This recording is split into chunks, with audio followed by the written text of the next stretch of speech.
Salut tout le monde! En ce 26 mai, à l'émission Ça se passe ici, on parlera d'une campagne de sensibilisation à la pauvreté, de l'état des travaux du réservoir Baudet, de 3000 truites pour le Festival de la truite de Victoriaville, de la revue musicale de Radio Cassette au carré 150. Bonne émission!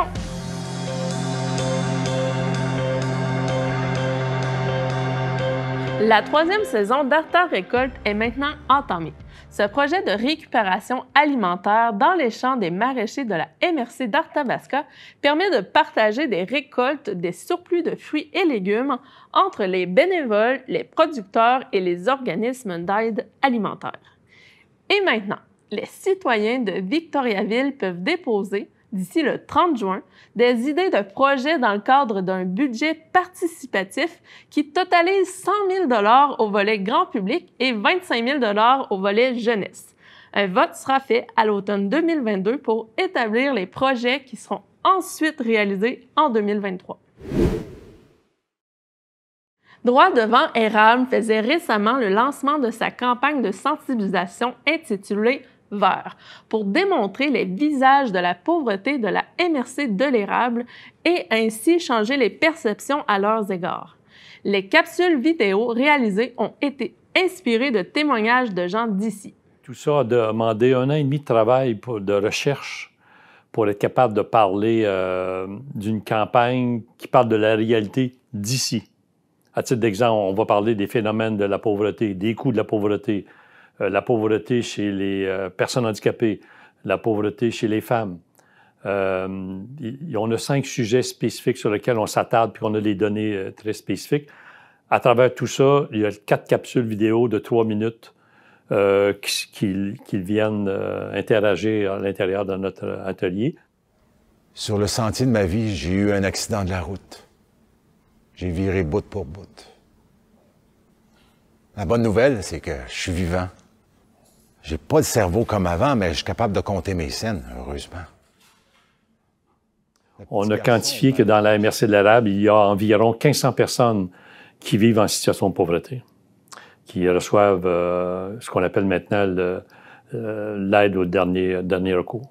Donc, nous, ce qu'on essaie de faire par notre campagne, c'est de faire en sorte que la population modifie son regard et sa perception envers ces gens-là en démontant des histoires, en expliquant comment il se fait que ces personnes-là se retrouvent là.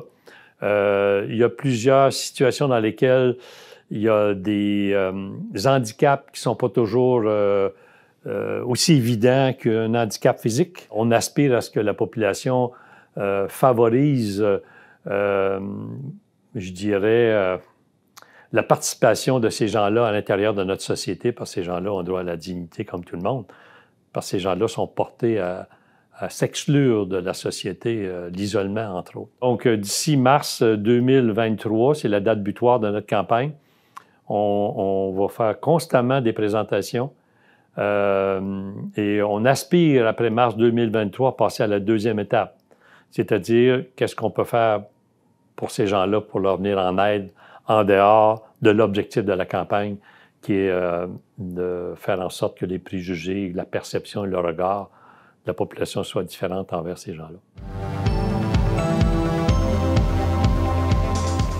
Les travaux au réservoir Baudet avancent bien malgré quelques imprévus, sans toutefois dépasser les 50 millions de dollars annoncés pour le projet. Dans le fond, la réserve d'eau brute est pratiquement terminée. Il reste quelques petits menus travaux à faire. Les bâtiments, bien, dans le fond, on le voit, ne sont pas tout à fait complétés. Fait que c'est sûr qu'il reste les bâtiments à compléter. On a la mécanique de procédé aussi, toute l'électricité, l'automatisation à finaliser. Le but visé, c'est à la mi-juin, essayer de faire la mise en service, dans le fond, de notre réserve d'eau brute.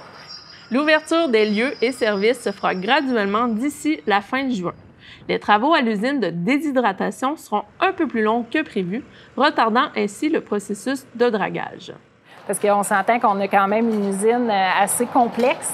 Je dirais, l'usine de déshydratation, beaucoup d'équipements. Fait que c'est sûr que le temps de partir ça, début de dragage, bien, ça se peut que ça soit un petit peu plus long. Le but du dragage, c'est, dans le fond, pour les 7-9 prochaines années, Dans le fond, c'est vraiment d'enlever ce qui est existant.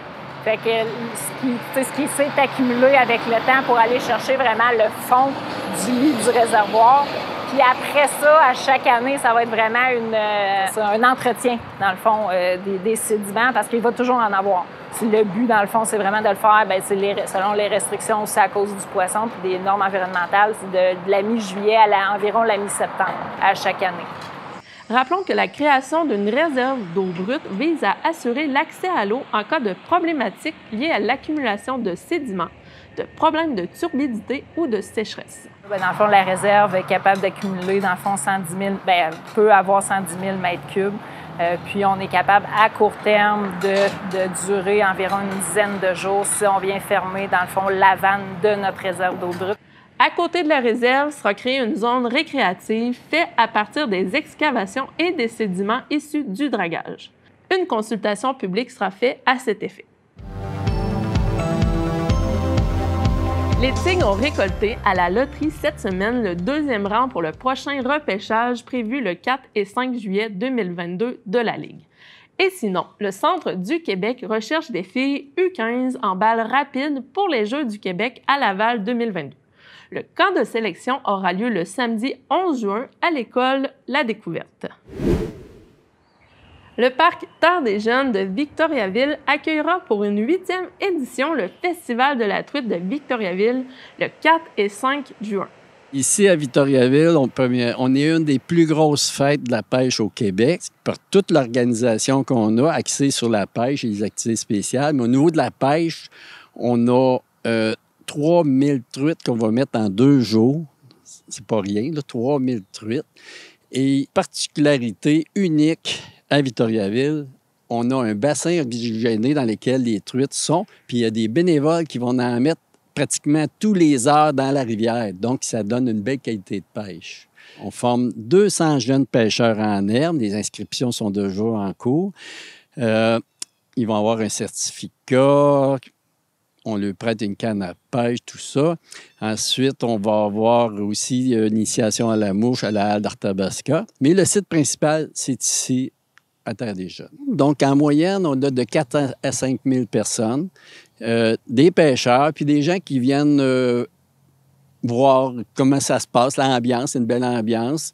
On a des activités spéciales aussi pour toute la famille. Quand les jeunes sont amenés un peu de pêcher, bien, il y a des jeux gonflables, il y a une mini-ferme, on va avoir du maquillage. Et spécialement cette année, on a ajouté un volet jardinage. Albin Mondor va être sur place. Tout ça, c'est gratuit, hein? Puis, on va avoir aussi des kiosques, dont la Société d'horticulture et d'écologie de Victoriaville, qui va être disponible avec les gens pour parler de jardinage. La première raison, c'est de donner une occasion de s'initier à la pêche pour les jeunes, mais aussi des personnes qui pêchaient, puis qui ont arrêté, puis qui voudraient reprendre ça. Fait que on veut redonner le goût de pêcher. Fait que ça, c'est un des objectifs. Puis un deuxième, c'est faire connaître le parcours de pêche Nicolet, qui est à 10 minutes de Victoriaville, à Chesterville et Saint-Rémy-de-Tinouic. Donc, c'est le deuxième objectif, de faire connaître notre parcours de pêche qui est tout près d'ici, de Victoriaville.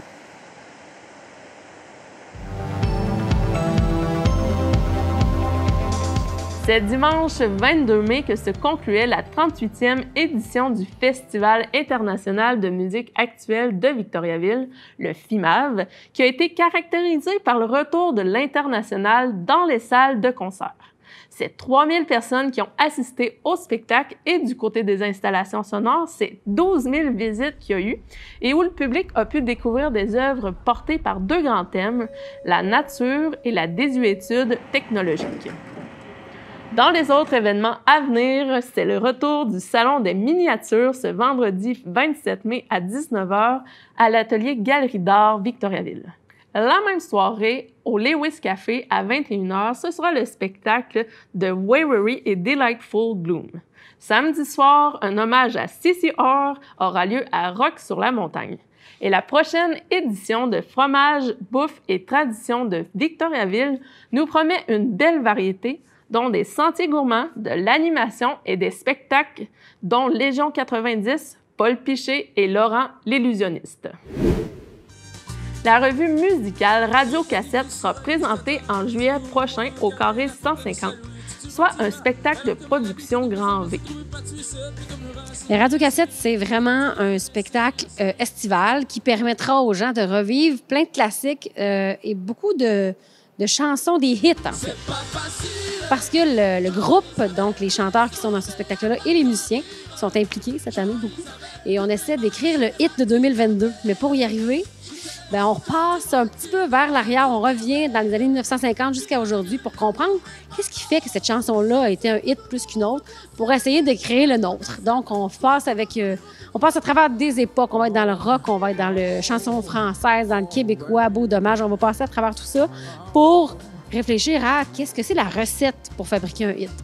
Il va falloir venir pour le découvrir, mais c'est sûr qu'on passe à travers tant les chants. Est-ce que c'est le texte qui fait un hit ou c'est la chorégraphie qui fait qu'on s'en rappelle? Est-ce que c'est le hook, tu sais, l'espèce de verre d'oreille qu'on se rappelle? Il y a beaucoup de raisons pourquoi un hit. Des fois, c'est même juste le look du chanteur, ce qu'il porte ou son charisme. Fait qu'il y a bien des raisons pourquoi les chansons ont été un hit. Elles sont pas toujours bonnes. Des fois, on se demande aussi comment ça a marché. Ben, c'est pas les meilleurs tonnes au monde. Fait que c'est vraiment à la recherche de la recette et on vous la donnera pas ce soir. On va vous la donner sur scène lors du spectacle. Bien, en fait, j'ai un retour de tête d'affiche extraordinaire de deux artistes avec qui j'ai travaillé dans le Blue Sweat Show, qui était notre toute première production. On était passé ici d'ailleurs en 2016-2017, si je me souviens bien.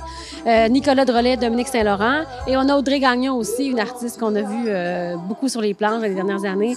Une chanteuse qui a passé par Star Academy aussi. Donc, on a trois artistes qui sont là et un band live, ce qui est rare. On est encore chanceux d'avoir des bands live. Donc, on a 4 musiciens sous la direction de Gabriel Bertrand-Gagnon. Donc, ils sont 7 sur scène pour vous. On sera au Carré 150 dès le 7 juillet jusqu'au 22 et ça nous fera plaisir de vous recevoir en plein été. Comme d'habitude, c'est magnifique ici. Il y a plein de choses à faire aussi dans le centre-ville, donc on va être content de vous retrouver.